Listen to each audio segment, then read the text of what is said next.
Ayan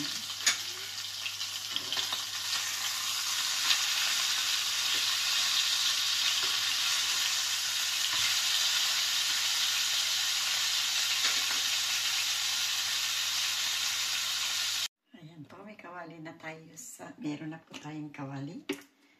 Magigisa po tayo. Luto po tayo ng gulay. Ayan po.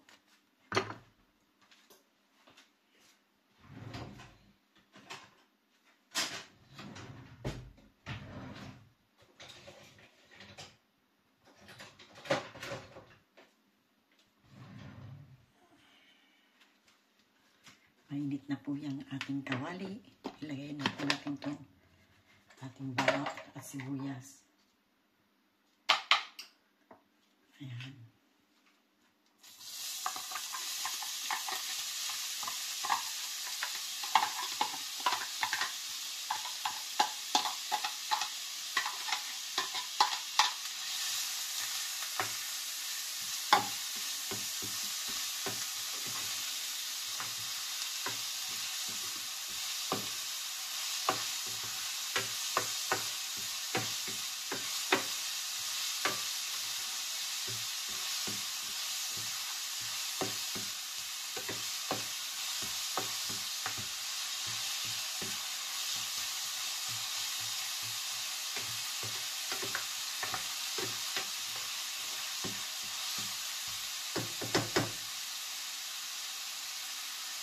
Ito po ating gulay, may carrots, may broccoli, may gisantes, bagyo beans. Ayan. Yan, sama-sama ko na po ang hugasan natin. Ayan.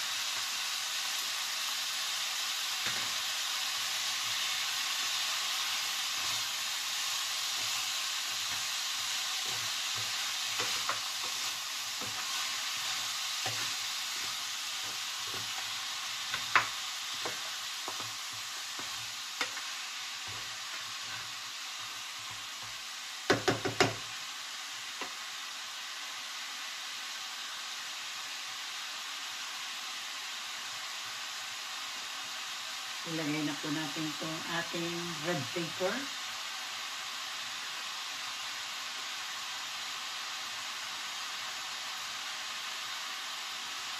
Ayan.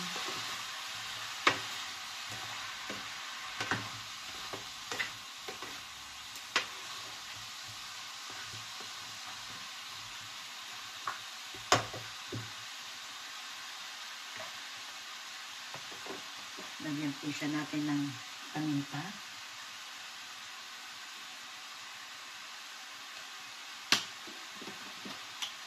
Lagyan po natin ng white.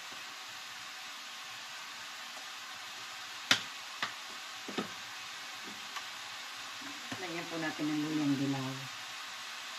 Ang kalasa. Ayan. At ang ating oregano. Para masarap po ang amoy.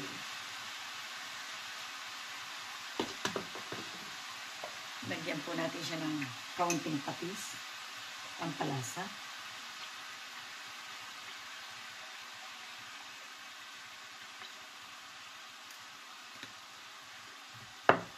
Lagyan po natin siya ng dry na bawang. Uy.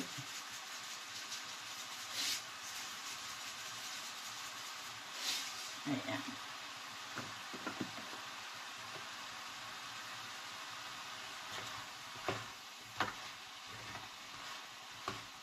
Lutuin po muna natin siya ng kaunti.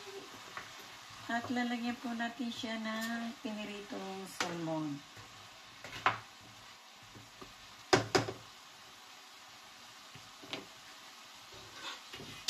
Takpan po muna natin siya. Uy, maliit yung aking pantakip. Gawa po tayo na medyo malaki.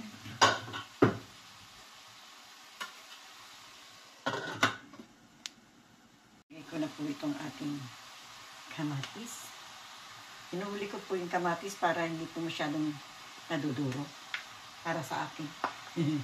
Parang gusto ko yung kamatis na crunchy. Mas crunchy po siya, mas masarap.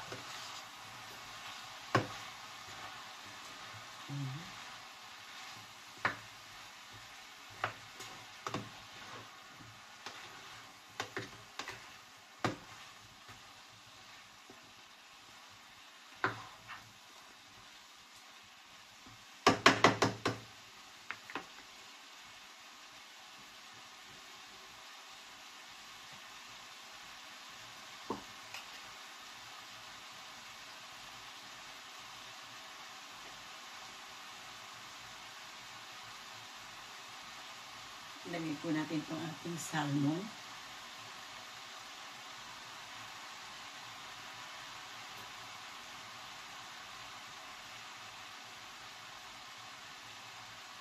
Ayan.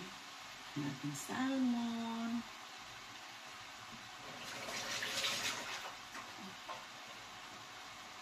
Takpan po muna natin. Ulit. Ayan. Para maluto. Silipin po natin yung ating gulay. Uy, mainit. So, mainit pa po pala. Ayan. Luto na po yung ating gulay. Ayan. Konting sayaw na lang po. Lutong-luto na yung ating gulay. Sayawan pa po natin ng konti. Lagyan po natin ng chicken cubes.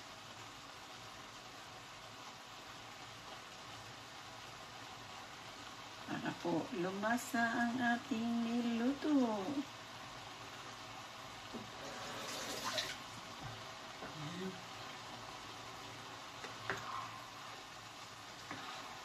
Luto na po siya. Luto na po siya. Hindi ko po pinatatamaan tong salmon sa paghalo gawa ng para hindi po siya madurog. Ito na po ang ating gulay. Sarap po nito ang gulay natin. Alcachopa, guisantes, ayan, broccoli na maliit, tomato. Ayan, luto na po yung ating gulay.